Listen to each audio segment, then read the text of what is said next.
Hello, my name is Steve Gearhart, and this is the Unagi Observer. Now, last week I said I was going to do a review of a Gundam anime, but since we are getting so close to Otakon, I opted to go ahead and start Where to Eat in Washington, D.C. for Otakon.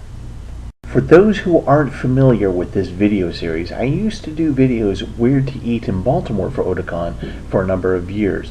I would describe certain essentials like how to get to Otakon, hospitals, convenience stores, ATMs, and of course, where to eat. Now I'm going to do this for the new location in Washington, D.C. I would also like to take this moment to tell you guys that Otakon has done a really good job in describing the various ways to get to Otakon, especially in their All Roads Lead to Otakon part of their website. The link for that will be down below, and I encourage you to bookmark it. Please consider my videos to be an addendum to that. Also, since Otakon is at a new venue, I strongly urge you to download the guidebook to your cell if you can.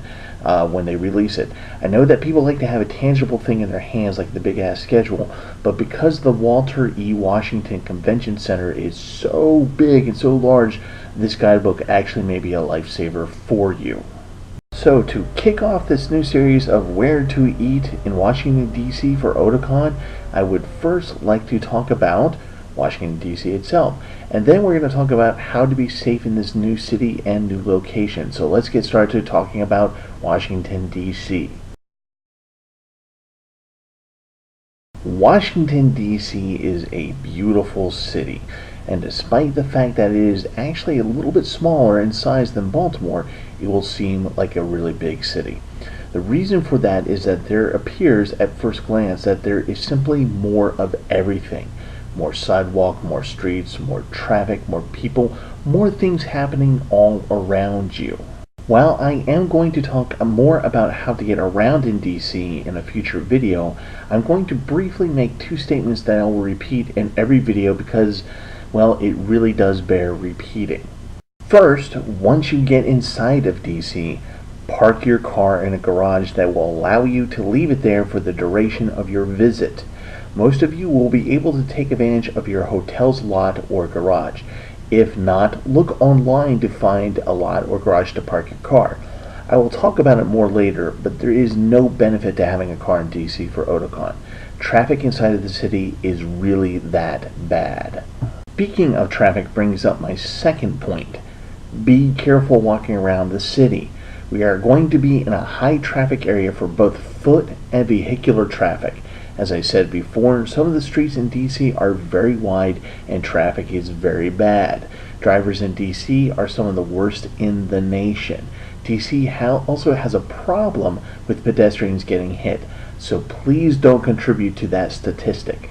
Okay, moving right along. The convention center is in a busy and high-density part of town.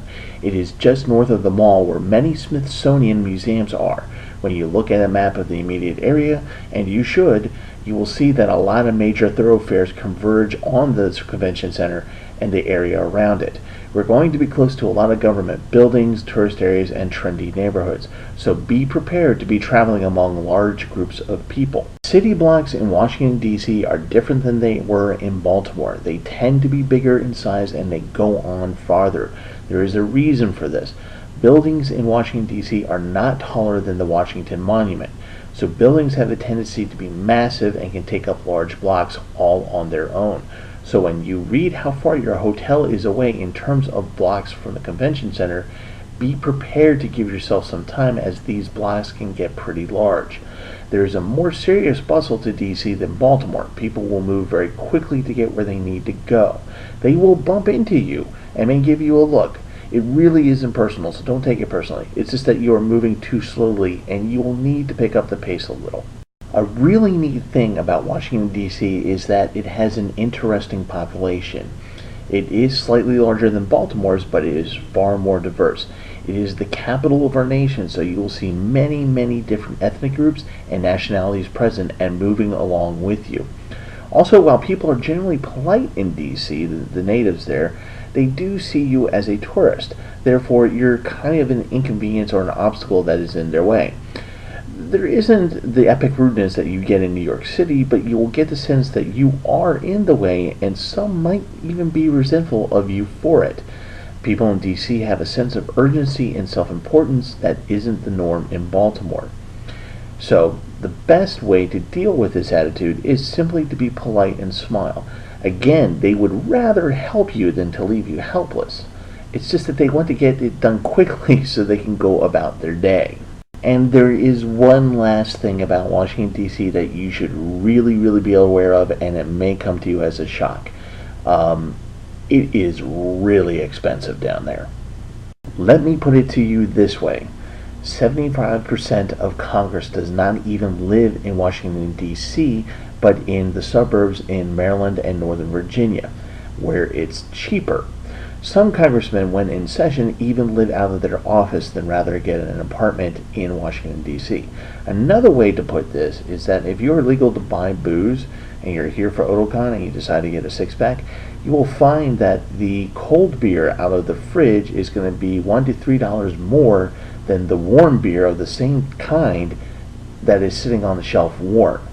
Yeah, that's how they do it in DC. So make sure you have access to enough money. Note, I don't mean that you should carry a lot of cash on you. Don't do that in Washington, D.C. Pickpocketing is actually a big deal here. Just make sure that you have the proper credit cards and access to ATMs that you may need. Everything in DC, and I do mean everything, will be more expensive than what you are most likely used to. That is why I will be urging you to bring as much as you can with you to your hotel and not to buy your supplies inside of Washington, D.C. The point I am making about Washington, D.C. is that it is a place you should visit and visit often because it's a wonderful city to come to. But living here is not such a hot idea. Most of the people you encounter in Washington, D.C. do not live there. For example, I used to work in that town for a number of years. I used to work at Arena Stage and the Smithsonian, and I never lived there because of the cost of living, just like so many other people who work in Washington, D.C. Okay, so I lied. There's one more thing about D.C. It's going to be hotter and more humid in August than it was ever in Baltimore. So as I keep reminding people every year who go to Otakon, make sure you have water with you and keep yourself hydrated. If not, you will pass out from dehydration. This is not a joke. It will happen. And before anyone helps you, we will all make a video first and post your sorry butt onto YouTube. Then we're going to help you. Now, having said all this about Washington, D.C., I am really excited, and you should be too, at the prospect of Otakon being here in Washington, D.C. at this new convention center. The new convention center is huge and will allow Otakon to grow and do a lot more things for us fanboys and fangirls. Like I said, I'm really excited about this, and I hope you are too. Okay, now for the serious topic of this series. Safety in Washington, D.C. I have said this a lot about Baltimore over the years, and I'm going to say it again about Washington, D.C. D.C. is like any other major city in America. It has its own crime problems. But if you think about what you are doing, where you are going, and make common sense decisions, you should be just fine. Your best weapon, as in any city, is to be aware of your surroundings. Studies show that people who are attacked or mugged are people who appear to not be aware of their surroundings or are simply not paying attention. Criminals are creatures of opportunity. If they see you and feel that you are appropriately aware of your surroundings, traveling in pairs or in a large group, or if you even happen to look at them by accident, you stand an excellent chance of being left alone. Criminals really only strike when the opportunity occurs. If you prevent that opportunity from happening, you will go a very long way to protecting yourself. For Baltimore, I have often said that you have to go out of your way to get to a bad neighborhood, especially when you're walking around downtown. In Baltimore, it is possible to get to a bad neighborhood by walking, but you have to go a little ways away. In Washington, D.C., where we are going to be in a location where you have to travel by public transportation to get to a bad neighborhood. We will be in a heavy hotel and tourist area. That means more visible police presence. So in terms of day-to-day crime, we are going to be pretty safe. But again, if you keep your head, be aware of what's going on around you, and travel in pairs or a group, violent crime is not going to be a big deal for you. Now, having talked about getting mugged or violent crime, there will, however, be more bums near the convention center than they were in Baltimore. They also are a tad bit more aggressive in their panhandling. While the good person in you, and I know you're all good people, want to give them a buck, don't. You will invite a stampede of bums to converge on you, asking for a handout if you do that. The best thing is to keep moving and avoid eye contact. Even if they yell after you, keep going and don't get embarrassed. Don't get embarrassed, because if they bother to yell at you at all, they are also going to probably yell at the giant purple salamander that they think is standing next to them. In case you haven't noticed, the political atmosphere of Washington, D.C. is going through some interesting times. There may be protests while you will be at Otakon.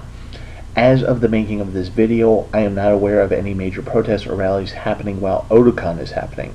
That is subject to change. I have looked online and haven't seen anything yet. Planned rallies and protests will normally occur at places like the National Mall, outside certain embassies, federal buildings, and will most likely be outside the White House and or the Capitol, so you really don't have to worry about it if it does happen. Now, you may see protesters on the metro or the buses, and traffic may be affected if it is happening.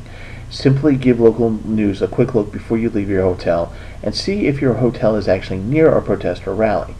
Odds are it won't be, but if it should be, simply find another route around the protest rally site and you should be perfectly fine. Okay, let's talk about riots. Yeah, I know Baltimore is still fresh in everyone's mind, the riots that happened, but riots by definition happen spontaneously and they have quick lead-ups, meaning that the time from when they start to when they get really serious is pretty quick. Washington, D.C. hasn't had a major riot or even really a small one of any significance in quite some time. Having said that, I cannot say with certainty that it won't happen, but I would make a bet that it most likely won't happen while we're all attending Otakon. While the government isn't very popular right now, people are more apt to protest than to riot at this point, which leads me to the last concern that recently happened. Shootings.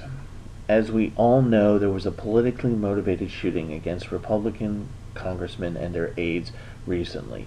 Even though it happened in Virginia, it is being associated with Washington, D.C.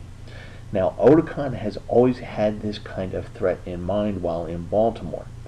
It is no different in Washington, D.C.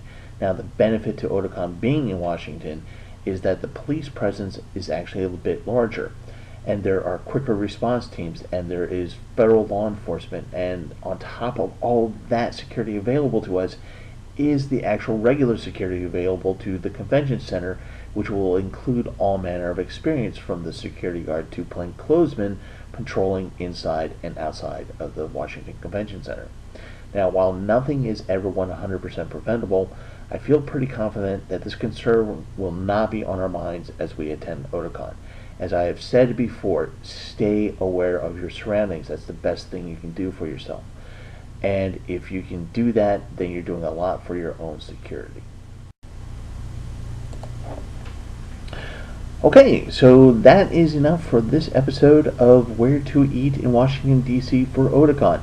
Just to recap, read the policies and directions on Otakon's website, download the guidebook, enjoy the business and beauty of Washington, D.C., and stay alert when traveling to and from the convention center. Okay, next week we are going to talk about actually getting to Otakon and traveling around inside of Washington, D.C. My name is Steve Gerhardt. This is the Unagi Observer, and as always, thank you so much for watching. I really do appreciate it. Okay, check out the links below, and I will see you guys next time.